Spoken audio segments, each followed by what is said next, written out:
Bonjour petits et grands lecteurs, on se retrouve aujourd'hui pour un nouvel update lecture. Alors aujourd'hui j'ai débuté par un livre de contes illustrés publié par une maison d'édition que j'aime beaucoup qui s'appelle Au bord des continents. Il s'agit des Dames de Brocéliande, donc Merveilles et légendes.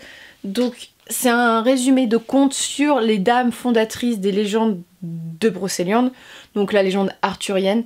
Donc vous avez Guenièvre, voilà, Morgane, Viviane, Toulot, la dame à la licorne, mais aussi des légendes un peu moins connues comme Dahu par exemple, des portraits de femmes comme ça.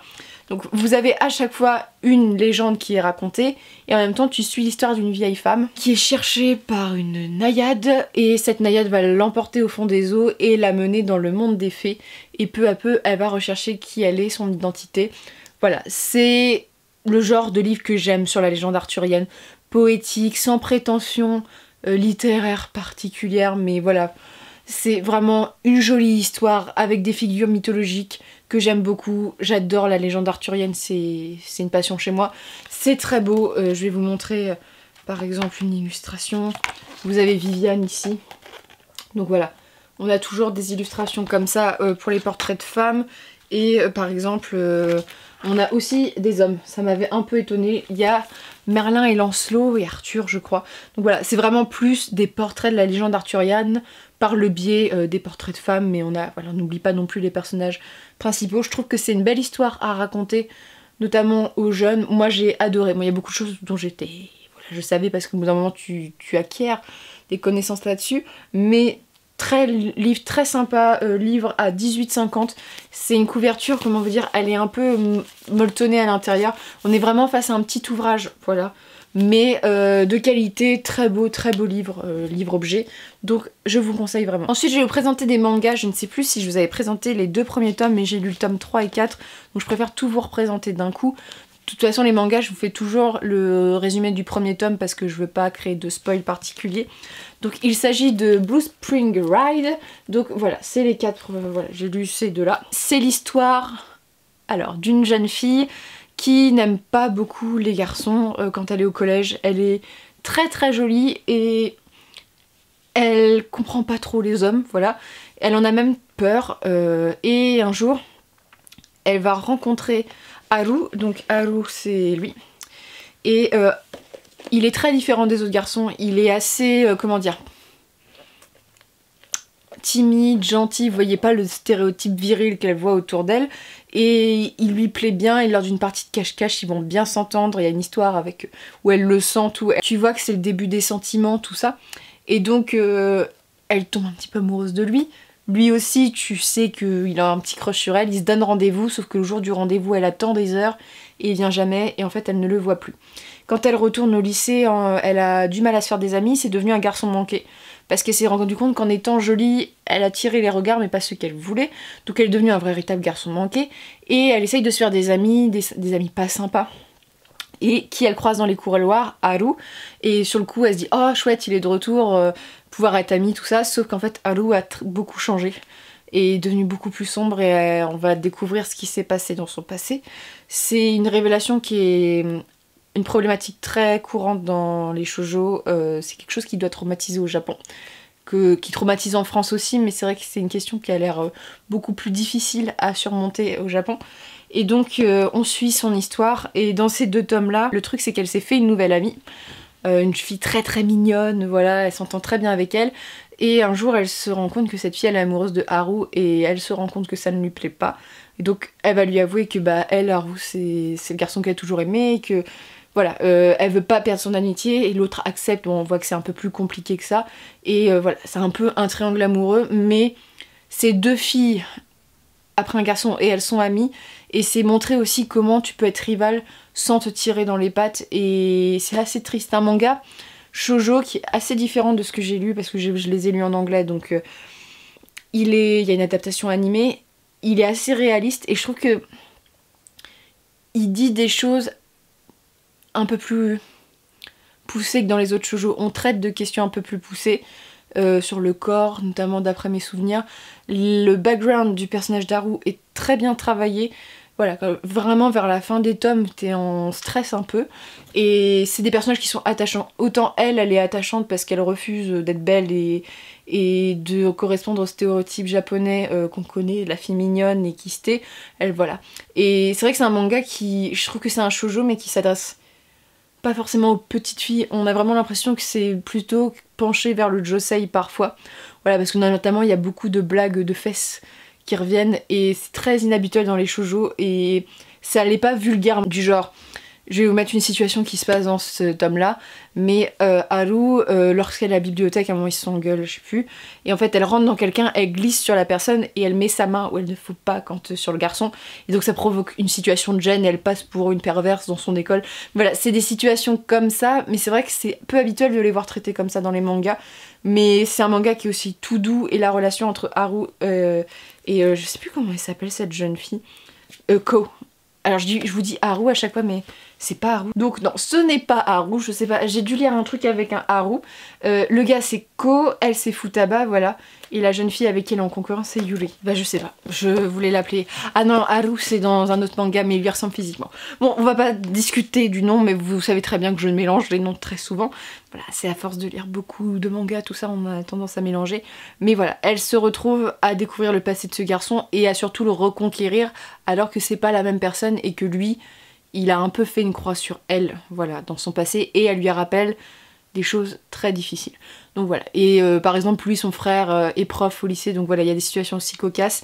Beaucoup de personnages différents, souvent dans les shoujo, vous savez, vous suivez le personnage principal, mais il y a ses amis avec leur relation de cœur. Ça reste un shoujo, donc ça tourne beaucoup autour de la relation de cœur, la vie de famille, tout ça. C'est un manga que je vous conseille, je ne sais pas combien il y a de tomes, plus d'une dizaine je crois, mais c'est très très beau aussi. Je voulais juste vous montrer, voilà, c'est une scène. Ça reste du shoujo, mais j'aime beaucoup le style de la mangaka, qui est Yo Sakisaka, voilà.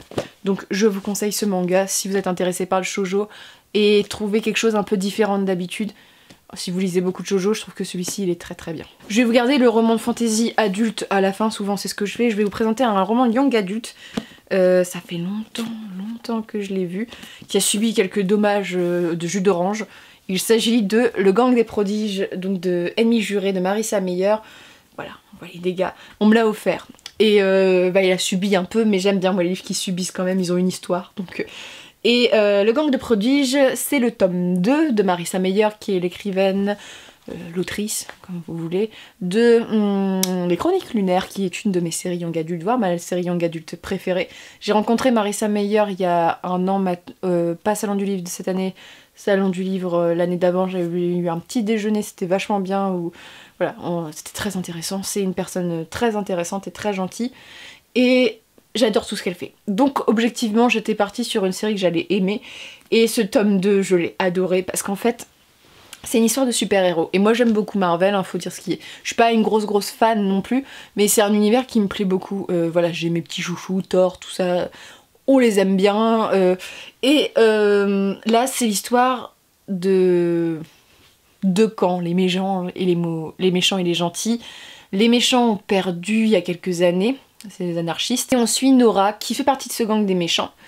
Voilà, vous découvrirez dans le tome 1 pourquoi, et qui infiltre le gang des gentils en se faisant passer pour une gentille, elle fait les sélections, tout ça, pour devenir du côté des gentils, ils ont un poste. Là-bas, elle y fait la rencontre d'un jeune homme qui s'appelle Adrien, qui a un pouvoir particulier il dessine les objets, il se crée.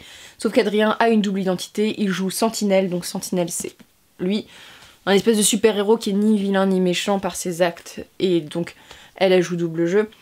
Tu sais depuis le tome 1 que, à un moment donné, ils vont se rendre compte tous les deux qu'ils se mentent, et que Nora c'est une méchante et que lui c'est Sentinelle. L'histoire d'amour entre les deux se développe et c'est hyper horrible parce que tu sais que Nora est amoureuse d'Adrien mais qu'elle ne peut pas parce que ses convictions personnelles l'empêchent, et c'est une très belle question de renoncer ou non à ses convictions personnelles pour être avec quelqu'un. Et Nora elle le fait pas en fait dans ce tome là, même si parfois elle hésite, même si parfois elle goûte à la vie des gentils. Dans ce tome-ci, j'ai beaucoup aimé, c'est vraiment ce qui est la force, c'est que c'est pas méchant gentil dans le fond.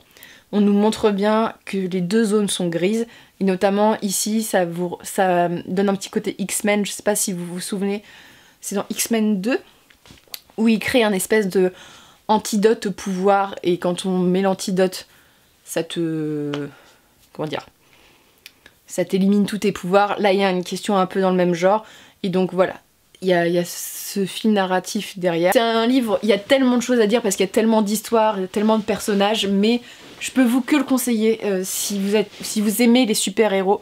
Je trouve qu'ils ont des pouvoirs assez différents de ce qu'on trouve d'habitude. C'est une écriture qui est hyper... toujours dans l'action, il y a toujours quelque chose qui se passe, on bouffe les chapitres, comme d'habitude. Des personnages attachants. Nora, moi j'ai eu un... je l'appelle Nora. Nova. Vous voyez que j'ai un problème avec les prénoms. Nova, elle est hyper intéressante et attachante parce qu'elle est grise. Et elle se pose toujours la question du bien et du mal. C'est un personnage qui est très réaliste en fait. Et je l'aime beaucoup, elle est vraiment attachante pour ça.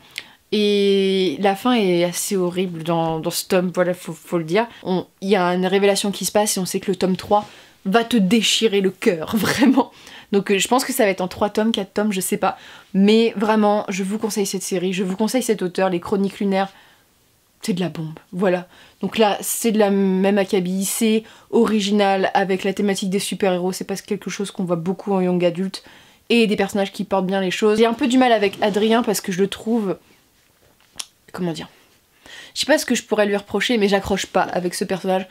Peut-être par sa personnalité, je le trouve un peu trop effacé parfois, prend pas assez ses décisions, et en même temps quand il est sentinelle, je l'aime bien. C'est un personnage qui est un modèle masculin dans la young adulte qui change, c'est-à-dire que c'est pas les gros barras d'acier ou le ténébreux sombre, là on est vraiment face à quelqu'un de gentil qui porte des lunettes, et il me semble qu'il porte des lunettes dans le récit, voilà, qui a plus une tête de mec informaticien que de beau gosse qui a un passé sombre, voilà. Donc, même s'il a un passé sombre un petit peu, ça change aussi ce que j'aime, parce que c'est des personnages qui sont pas... comment dire, évident dans la littérature, notamment il y a Queen Bee qui est méchante, en fait tu te rends compte de son passé, de comment elle a été traitée, et elle a un côté Prada que j'aime beaucoup. Donc voilà, c'est un livre que je vous conseille, et je vous parle d'un autre livre qui a été un coup de cœur. En fait, il y a mes livres qui se cassent la gueule, c'est pour ça. Ça a été un coup de cœur, et c'était pas bien parti, parce qu'en fait, cet auteur, je le connais, je l'ai déjà rencontré en salon, j'ai jamais dédicacé de livre parce que quand je vais avec des amis, les gens avec qui je vais en salon savent voilà qui ils sont, mais je ne le citerai pas. Et il était à plusieurs des dédicaces qu'on a fait parce qu'elles adorent cet auteur. C'est un auteur qui écrit de la jeunesse, et en fait, ses livres jeunesse me tentaient pas plus que ça. Par contre, lui, il avait l'air sympa et drôle. Et donc, je me suis pris... si je le mets à l'endroit, ça serait mieux. Donc, Les épées de glace d'Olivier Gay, Le sang sur la lame, oula, chez Milady, donc c'est un ancien Brajlon. Alors, c'est un livre que j'ai acheté au salon de Montreuil il y a 2 ans. Oui, il y a 2 ans.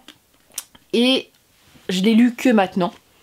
Je sais pas pourquoi. Je le faisais traîner, j'étais pas sûre parce que la fantaisie française, j'attends beaucoup de choses. Notamment au niveau de la plume, parce qu'il n'y a pas l'excuse de la traduction. Et donc, dans ce livre, c'est l'histoire... alors, d'une jeune fille. Ça commence avec une jeune fille qui arrive dans un château. Jeune fille magnifique, blonde, mais du genre qui est badass à un point. Elle envoie tous les mecs au tapis. Elle rencontre un garde qui tombe raide dingue d'elle. Et donc, en fait, on apprend que cette jeune fille, c'est l'héritière, ou du moins la fille d'un seigneur au nord, mais très très au nord, dont personne n'a jamais vraiment entendu parler. Ça se met longtemps en place, je vous préviens, parce que je vais vous annoncer quelque chose. Ça arrive au bout de 100 pages. Au début, je me suis dit, ah, c'est spoilant, mais en fait, pas du tout, parce que quand tu vois tout ce qui se passe après, en fait, c'est le début. C'est juste que le roman est découpé de telle manière que ça fait cet effet. Donc, cette jeune fille, elle arrive au château, elle se lie d'amitié avec ce garde, et elle choisit une domestique que l'on suit, comme dame de compagnie. Ils s'entendent très très bien. Cette domestique, elle est hyper effacée, un peu boulotte, tout ça. Petite question petit point négatif que je vais vous dire après. Et donc... Ils suivent leur histoire, et un jour, cette fille, elle est tellement badass que le prince va l'inviter au bal, et elle va dire « Fuck, je ne veux pas danser avec un mec qui a de l'acné, il ne me plaît pas du tout, même s'il est prince, j'ai pas envie qu'il me touche, quoi. » C'est un peu ça. Et donc, elle refuse, le prince le prend très très mal. Et un soir, elle s'enfuit. En fait, tous les soirs, elle est jamais vraiment là, tu sais pas où elle se barre. Mais le garde et puis la dame de compagnie lui disent rien, tu vois, parce que le garde, elle l'entraîne, donc il a peur qu'elle arrête de l'entraîner. Et la dame de compagnie, elle l'a quand même fait évoluer vers des sphères... c'était une domestique, tu vois. Et donc cette jeune fille, qui est magnifique, va se faire assassiner. On la retrouve assassinée dans les bas quartiers, violée, bon, c'est un monde assez adulte, hein, fantasy.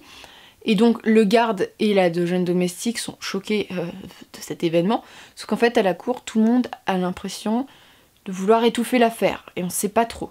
Sauf qu'en fait le roi il serre les fesses, et notamment son héritier serre les fesses aussi, parce que il se rend compte, ce petit con et puis d'autres personnes, que la jeune fille qui a été assassinée est la fille d'un seigneur, mais pas de n'importe quel seigneur, je ne sais plus comment il s'appelle, mais c'est un mystérieux baron qui est... comment il appelle? Le boucher, voilà. Qui s'appelle le boucher. Et en fait, c'est un mec qui a rasé des villages entiers, tué des gens, fait du pillage. En clair, c'est l'homme que tu te mets pas à dos. Surtout que le roi ne peut pas se mettre contre lui parce que c'est le seul mec qui arrive à maintenir à la frontière les barbares du Nord. Donc voilà, politiquement, c'est difficile. Et donc ce mec, ils veulent pas le prévenir. Et donc l'histoire, c'est l'histoire, ça c'est tout le début. Même si voilà, comme je vous dis, il y a une grande mise en place, on essaye de faire attacher les personnages, tout. Le jeune domestique et la jeune domestique et le garde vont décider de monter dans le Nord chercher le mec pour le prévenir. Donc c'est ça l'histoire. J'ai adoré tous les personnages. Alors, parce que la jeune domestique, c'est du genre l'ingénue qui va se développer, va devenir une femme forte, bon ça c'est classique. Le garde c'est un jeune homme qui va avoir son premier amour disparaître et qui va voir que il y a d'autres femmes et qui peut évoluer autrement, qui va apprendre auprès d'un maître. Donc voilà, très classique. Le boucher, qui a été quand même pour moi le coup de cœur de ce livre, c'est-à-dire que ce mec est un psychopathe qui détruit tout le monde, il ne parle que de vengeance et il est hyper badass comme personnage, hyper intéressant, tu as envie de savoir des choses sur lui. Et tu t'accroches vraiment parce que il me fait penser un peu à un Wolverine, vous voyez, à un Clint Eastwood. Tu vois, des mecs qui ont une gueule et qui ont un physique du genre ils vont détruire tout le monde. Vraiment. J'ai aussi beaucoup aimé le personnage de la reine manipulatrice, du roi qui a préféré instaurer la culture plutôt que la guerre dans son peuple. Et donc il y a toute une réflexion là-dessus qui est hyper intéressante politiquement parlant. Beaucoup d'enjeux politiques dans ce roman qui... moi j'aime beaucoup quand il y a des ficelles politiques. Et enfin, le personnage aussi du prince, qui est un véritable petit saligo, faut dire ce qui est. Et j'ai beaucoup aimé le fait que le prince ait de l'acné. Vous voyez qu'il y a vraiment une prise en compte de l'adolescence, parce que dans les romans de fantasy, à chaque fois ils sont décrits, t'as l'impression que les gens ont 30 ans alors qu'ils en ont 10. Donc je trouvais ça intéressant. Et t'as d'autres personnages, notamment un jeune homme que je vous dis pas qui c'est parce que c'est un peu le nœud du roman, qui est présent, on va avoir des choses sur lui. Et j'ai beaucoup aimé le portrait androgyne que fait le livre. Il y a juste 2 points. Alors, tout l'univers du froid, les interactions entre les personnages, j'ai vraiment tout aimé. Coup de cœur pour l'histoire, la fin elle est surprenante comme on veut, on a envie de se jeter sur le tome 2, je vais acheter le tome 2 parce que ça a été vraiment super. Il y a juste 2 points négatifs que je voudrais souligner. Alors, le premier concerne la jeune domestique qui est décrite comme boulotte et du genre, pendant le voyage, elle va avoir des privatisations. Elle ne privatise pas de terrain, des privations. Et elle va maigrir, voilà, par la logique des choses, parce qu'il y a beaucoup d'efforts physiques, il bouffe rien. Et en fait, là, comme elle maigrit, elle devient badass, elle devient intéressante. Tu vois, dans le roman, c'est vraiment comme ça, c'est lié à ça. Et elle devient surtout jolie, et le personnage s'intéresse à elle que parce qu'elle a perdu des kilos. Et en fait, j'ai trouvé ça tellement réducteur pour les femmes. Après, c'est peut-être mon côté féministe, mais en fait, je me dis, t'aurais pu, même s'il y a des privations, mais t'aurais pu ne pas dire ça, quoi, parce que elle est pas non plus... je veux dire, même si elle était obèse, je vois pas en quoi ça ne ferait pas un personnage séduisant, parce qu'il y a des gens qui sont obèses qui sont très très beaux, hein, faut arrêter de croire que ce n'est pas vrai. Et ça m'a un peu gênée, et ça m'a rappelé des Braises sous la cendre, des Braises sous la cendre, non, pas du tout. Comment s'appelait cette série cette série, je l'ai détestée parce que c'était une image sur la maigreur de la femme, et comme quoi la femme, elle n'est belle que quand elle est maigre, et puis qu'elle est jolie, et puis qu'elle est intéressante que pour ça. Là, ça m'a fait cet effet-là. Donc c'est le point de vue, voilà, j'ai pas trop aimé le fait qu'on soit obligé de passer par ce cliché-là. Ensuite, il y a, comme je vous ai dit, un personnage qui est désigné comme androgyne, Et en fait, il y a eu plusieurs répliques dans le roman qui, moi, alors je pense que c'était pour choquer, mais en clair, qui disent qu'un mec qui est un peu efféminé, qui est très, vous savez, très fin, voilà, qui n'est pas la représentation physique du mâle viril, comme on le dit, ne peut pas être physiquement intéressant pour une jeune fille, ou du moins ne peut pas susciter le désir d'une femme forte, ou voilà. Et en fait, ça m'a un peu choquée, je me dis, c'est quoi ce cliché sexiste envers les hommes, pourquoi un homme devrait être viril et fort. Ce côté androgyne qui n'attire pas sexuellement, moi ça m'a un peu dérangé des deux côtés parce que c'est une question qui me tient à cœur et je trouve ça un peu dévalorisant. Voilà, c'est les côtés physiques personnages et qui m'ont un peu gênée. Après je pense que ça peut être une dénonciation, voilà, dans le livre tu peux aussi le lire comme une dénonciation, mais j'ai trouvé ça maladroit. Donc voilà, c'est les deux seuls trucs que je peux reprocher au roman. Je préfère le dire, voilà, pour les gens auxquels ça ne plaît pas. Mais sinon, ça a été vraiment une très très bonne lecture et je lirai la suite avec plaisir. Donc, n'hésitez pas à me dire ce que vous en avez pensé, ce que vous lisez en ce moment aussi. Voilà, comme ça on échange, voilà, on aime bien. Et je vous souhaite de très bonnes lectures et surtout une très bonne journée.